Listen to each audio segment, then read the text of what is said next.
เขาเอื้นว่าเหล่าเกรดหนึ่งเนาะเป็นเหล่าเกรดหนึ่งที่ว่าเวลาเขากินแล้วหันมันจะรู้สึกว่าบ่เจ็บหัวเวลาตื่นนอน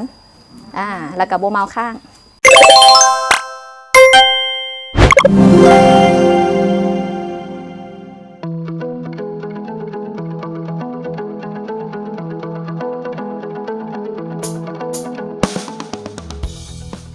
สบายดีเนาะค่ะพระเจ้าซื้อบุญเทียนสิริคุณทรัพย์หรือว่าเทียนเนาะเป็นลูกของแม่ไข่คำที่ว่าเพิ่นเฮ็ดต้มเหล้านี้เนาะโดยที่ธุรกิจต้มเหล้ากับโรงงานเฮากับตั้งอยู่บ้านนาซูเมืองพนโฮงแขงวิจันทร์กับธุรกิจของเฮากับส่วนหลายจะเน้นการเฮ็ดเป็นฝีมือให้งานเนาะเป็นธุรกิจครอบครัวกับตั้งแต่รุ่นนั้นสมัยพ่อแม่เพิ่นก็ได้เฮ็ดเป็นแบบว่าประถมประธานทั่วไปนั่นแหละแล้วก็เฮ็ดส่งขายเป็นลิตรไม่อย่างตามตลาดเนาะวันนี้เฮาในฐานะเป็นคนรุ่นใหม่แล้วก็มีความคิดเริ่มที่ว่าแบบใหม่ก็อยากผันเปลี่ยนอยากผันเปลี่ยนเฮ็ดให้เหล้ามีราคาหลายขึ้นแล้วก็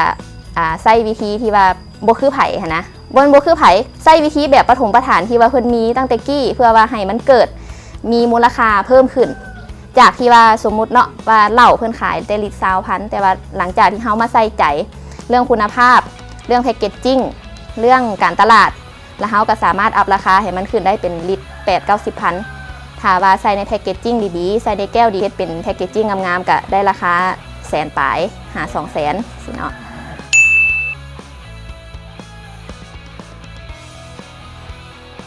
สำหรับพ่อแม่เพิ่นก็เกือบว่า30กว่าปีเริ่มมาพัฒนาก็ได้ประมาณ2-3 ปีละ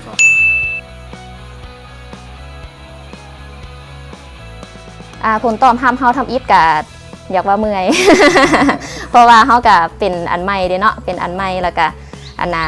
คนยังบ่คุ้นตาคันสำหรับว่าเหล้าขาวไผก็ฮู้แต่ว่าเฮ็ดเหล้าขาวแนวใดให้มันมี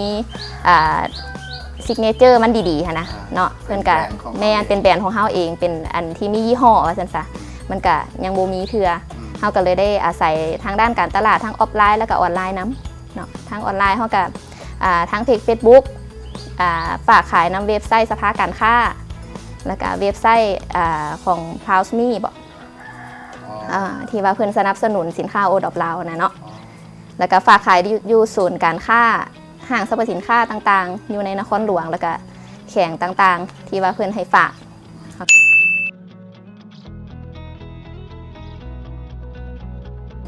เครื่องจักรเขามันจะเป็นกึ่งอัตโนมัติตัวที่ว่าบรรจุอยู่ทางในห้องแพ็คกิ้งพุ่นแต่ว่าแม่นการผลิตต้มมีอย่างต่างๆเขาจะใส่ให้งานคนหมดเลยเรื่องฝีมือให้งานนี่มันมีจุดสำคัญบอนว่าเขาจะควบคุมคุณภาพได้เพราะว่าเขาเฮ็ดจำนวนน้อยแต่ว่าเฮ็ดหลายๆเนาะแม่นเฮ็ดหลายๆหม้อแต่เขาก็ใส่ให้งานคนเอาถ้าว่าเขาใส่ให้งานแบบป่านนี้เด้คอยเฮ็ดคอยเป็นคอยไป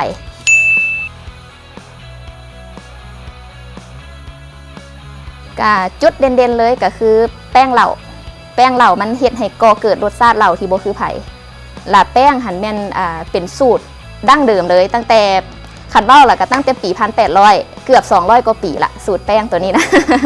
สูตรแป้งแล้วก็วิธีการต้มเหล่าตัวนี้แม่นเฮาจะสืบทอดแม่นเฮาจะเป็นรุ่นสืบทอดมาเลยจากการถามสัมภาษณ์พ่อตู้แม่ตู้แล้วก็ให้เพิ่นคอยสอนมาแล้วเขาก็จะเก็บข้อมูลตัวนั้นมาเฮ็ดแล้วเขาก็ลองหลายๆสูตรแต่ว่าสูตรตัวนี้จะเป็นสูตรที่ว่าเฮ็ดให้เขาหันถูกใจแล้วก็ลูกค้าก็ถูกใจ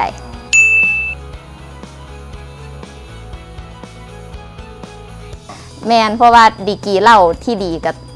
50-60ดีกรีตัวนี้แมนเขาจะบ่ให้รุดมาตรฐานตัวนี้เพราะว่าคันกินเขาเอื้นว่าเหล้าเกรดหนึ่งเนาะเป็นเหล้าเกรดหนึ่งที่ว่าเวลาเขากินแล้วหันมันจะรู้สึกว่าบ่เจ็บหัวเวลาตื่นนอนแล้วก็บ่เมาข้าง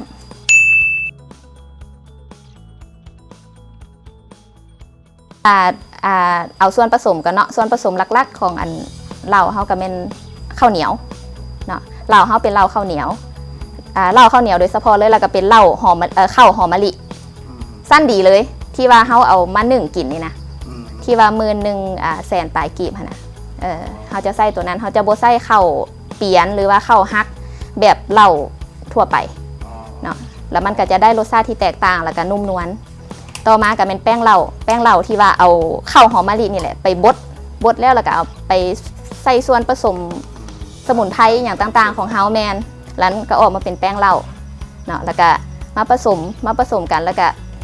มักไว้7 มื้อทาน้ำแล้วก็อีก7 มื้อแล้วก็ต้มหมายความว่า ส่วนสีออกมาเป็นเหล้าก็ใช้เวลาอยู่ประมาณ3 อาทิตย์แมนส่วนสีได้มาต้มส่วนสีได้มาผักเนาะ3 อาทิตย์แล้วเฮาจะไปเก็บไว้ในไหดินอีกเท่านึงน้ำเหล้าที่เฮากันมานะเอาไว้อีก3 เดือนหา6 เดือนเพราะว่าสิเฮ็ดให้เหล้าเฮาหันมีรสชาติดีขึ้นหอมละมุนเพราะว่าแต่ละหลอดเฮาต้องได้ใช้เวลาเพราะว่าก่อนเฮาสิเลือกวิธีนี้มันก็คุ้มค่าบอนที่ว่าภูมิใจเวลาที่ลูกค้าเฮาได้ซีมเนาะเวลาลูกค้าเฮาได้กินจากการทดลองการตลาดเนาะเขาจะว่าแบบนี้หันมันดีการันตีจากลูกค้าคนจีนเลย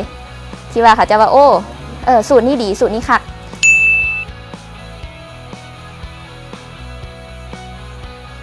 สำหรับแบรนด์นาซูของเฮานะเขาก็จะมีหลายๆขนาดแล้วก็หลายรสชาติคือตัวนี้เนาะส่วนหลายเขาจะเน้นเป็นของกิฟต์เป็นกิฟต์เซตเป็นส่วนคนต่างประเทศหรือว่าคนลาวเนาะถ้าว่าอยากเอาไปเป็นของฝากของต้อนที่ว่าอยากได้ราคาที่ว่าบ่ค่อยแพงตัวนี้ก็ขายแก้วนึง15,000 กีบเนาะตัวนี้จะเป็นเหล้า45 ดีกรีกินแบบนุ่มนวล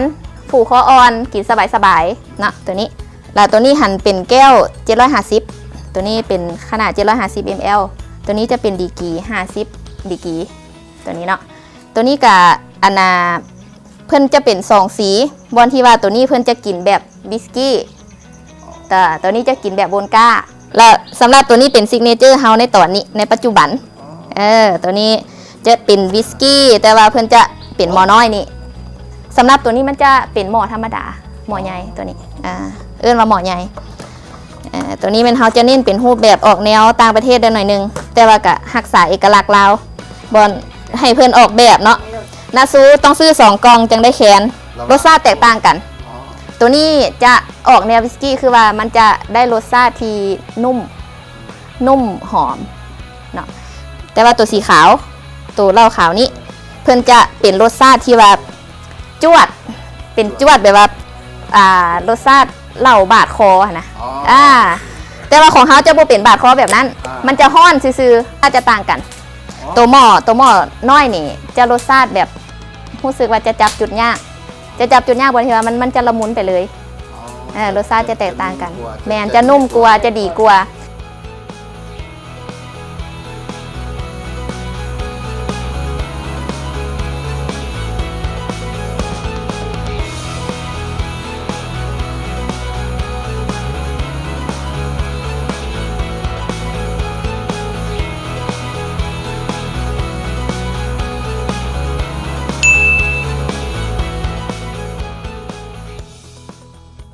คือว่าทางทางแม่เนาะทางแม่เพิ่นก็ปรึกษากันทับอิฐกับด้วยเงื่อนไขที่ว่ายังบ่เพียงพอหั่นนะแต่ว่าเฮาก็มีไอเดียเนาะเฮามีไอเดียแล้วก็มี2 ทางที่ว่าเฮาอยากพัฒนาสินค้าเฮาก็เลยปรึกษากับครอบครัวและปรึกษากับแม่ปรึกษากับน้องว่าเฮาเฮ็ดจังได๋เพื่อว่าสิให้ได้ทุนมาเฮ็ดสินะอีแม่ก็แม่ก็ฮู้จักได้คือว่าธรรมชาติของไทยบ้านนี่เนาะเพิ่นก็ผู้หนึ่งหู้แล้วก็ต่อกันมาเพื่อนมีเงินไขดีเพื่อนเทคแคร์ลูกค้าดีแล้วก็พนักงานเพื่อนก็เว้ามวนลองเข้าไปเบิ่งแม่สินะบัดนี้ก็ปรึกษากันแล้วก็ทางแม่เพื่อนก็เป็นคนเข้าไปกู้ยืมเนาะกู้ยืมมาแล้วเขาก็ได้มาเป็นก็เอาส่วนนึงก็เอามาเนี่ยก็เป็นส่วนหนึ่งในการพัฒนาสินค้าเขา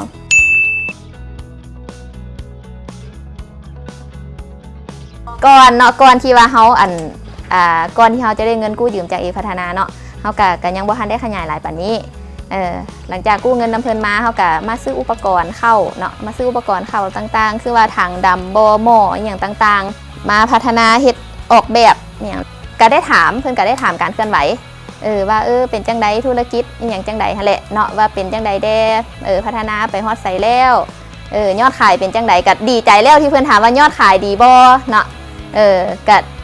ก็สิบอกเพิ่นว่าเท่าหน้าคันอยากให้ยอดขายดีก็นี่ก็ซื้อซอย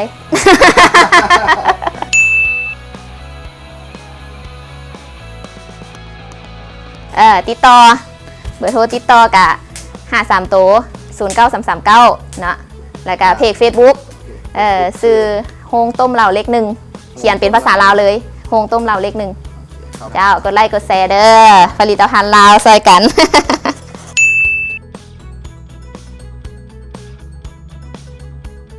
ถ้านครหลวงเนาะปัจจุบันนี้เป็นเพิ่นโซนอาหารและเมนยูเวียงจันทร์เซ็นเตอร์เนาะศูนย์ฝากขายสินค้าโอดอปบาซาบีก็มีห้างสรรพสินค้าบาซาบีแล้วก็มีอยู่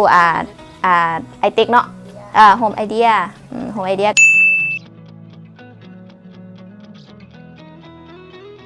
เพราะว่าใกล้ๆนี้มันเฮาเกี่ยมเจรจาเอาเข้าเว็บไซต์เตาเป่าของประเทศจีน